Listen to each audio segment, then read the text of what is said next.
สบายดีสำหรับวิดีโอนี้ก็จะมาแนะนำวิธีการสร้างแฟนเพจเนาะเรื่องการโฆษณาและการขายสินค้าทาง Facebook ต่างๆเนาะแฟนเพจเป็นสิ่งสำคัญที่สามารถที่จะนำสินค้าไปขายในโลกออนไลน์ในโลกกว้างวิธีการทำอิฐให้เข้ามาในหน้าทำอิฐก่อนหลังจากนั้นให้ล็อกอินเรียบร้อยให้เข้ามาทางด้านนี้เนาะทางด้านซ้ายมือให้เลือกคำว่าสร้างแฟนเพจคลิกเข้าไปเลยหลังจากนั้นอันนี้ก็มันจะมีหลายลักษณะขึ้นมาบางทีมันก็จะมีทั้งอันนี้เป็นธุรกิจสถานที่ท้องถิ่นบริษัทองค์กรแบรนด์หรือผลิตภัณฑ์เนาะให้เลือกลักษณะขายเนาะให้ตรงกับลักษณะที่เราต้องการว่าจะเอาแบบใดเนาะสมมติว่าเราต้องการที่จะเอาเป็นลักษณะแบรนด์เนมหรือผลิตภัณฑ์หรือการโฆษณาชุมชนก็เลือกสิ่งที่เราต้องการหลังจากนั้นเขาบอกให้ใส่ชื่อเข้าไปเราต้องการที่จะใส่ชื่อยกตัวอย่างคำว่าJustin just เขียนคำว่า Stin โอเค Stinning โอเคหลังจากนั้นก็กดคำว่าเริ่มต้นใช้งานแล้วเราทับแป๊บหนึ่ง Justin แสดงว่าทางนี้เขาบอกว่าไม่สามารถใช้เราแนะนำใส่ Stinning ให้ดูอาจจะมีแฟนเพจอื่นที่ใส่ชื่อนี้เราบอกสามารถที่จะใช้ได้เราก็เปลี่ยนชื่อใหม่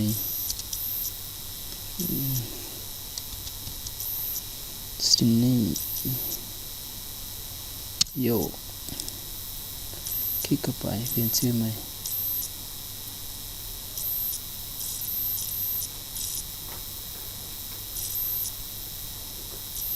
ก็มันก็จะมาในหน้านี้สื่อที่ว่าเรียบร้อยในลักษณะนี้ฮอนบนนี้เขาก็อธิบายเกี่ยวกับสินค้าของเราจะต้องการสมมติว่าเราจะต้องการขายเสื้อผ้าเขาก็บอกว่าเสื้อผ้ามือสองประมาณนี้หลังจากนั้นก็อธิบายเองเกี่ยวกับลักษณะการขายสินค้าของเราเป็นการเพิ่มข้อมูลให้กับลูกค้าเนาะแล้วก็บันทึกข้อมูลหลังจากที่บันทึกข้อมูลมันก็จะมาหน้านี้หน้านี้ต้องการที่จะเพิ่มรูปภาพเข้ามาก็ให้คลิกบนนี้แล้วก็จะเพิ่มรูปภาพแบบ Facebook ทั่วไปแต่ในที่นี้ก็จะข้ามไปก่อน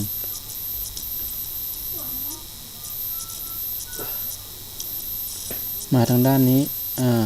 ตรงนี้ก็1 2 3 4ก็ข้ามไปก่อนเพื่อความว่องไวรวดเร็ว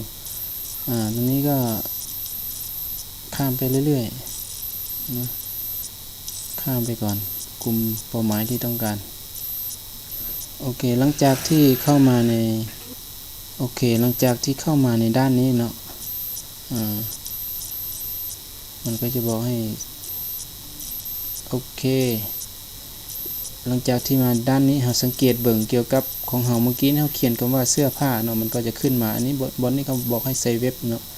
เราต้องการที่จะโปรโมทเว็บของเราก็เอาตัวนี้เอาเว็บของเราลงไปบันทึกได้เลยเนาะบนนี้เราก็สามารถที่จะเลือกรูปแบบทั่วไปเนาะดำเนินการ iPhone Android เนาะอันนี้สามารถที่จะใช้เว็บแล้วก็สามารถที่บนที่จะติดต่อเราอาจจะเป็นการโทรหรืออันนี้ก็บอกได้เลยเนาะอันนี้เป็นรายละเอียดติดต่อเราได้แบบใดส่งข้อความใน WhatsApp ก็บอกอันนี้ก็สามารถที่จะใส่เว็บไซต์ลงไปเลยเนาะอันนี้เป็นเว็บไซต์แล้วก็สร้างบันทึกเนาะ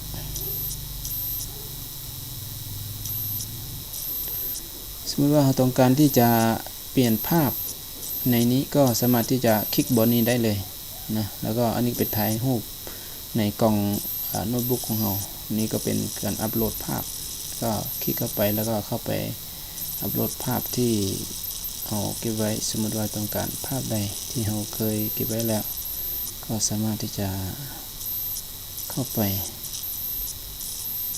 แบบ Facebook ธรรมดาทั่วไปเนาะว่ามันก็จะอัปโหลดขึ้นมาหรือหน้าปกวันนี้ก็สามารถที่จะเพิ่มภาพเข้าไปได้เลยเนาะทีนี้สมมติว่าเราต้องการที่จะลบเพจตัวนี้จะลบแนวใดวิธีการลบเพจตัวนี้จะลบวิธีการแนวใดให้เข้ามาที่ตั้งค่าเลยเนาะ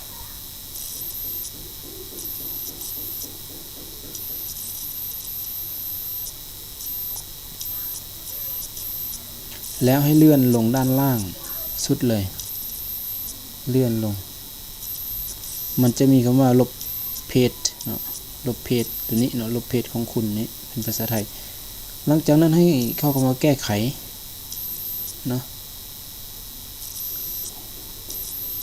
แล้วก็ลบหลังจากแก้ไขมันจะมีลบแบบอย่างถาวรเนาะก็ลบเลย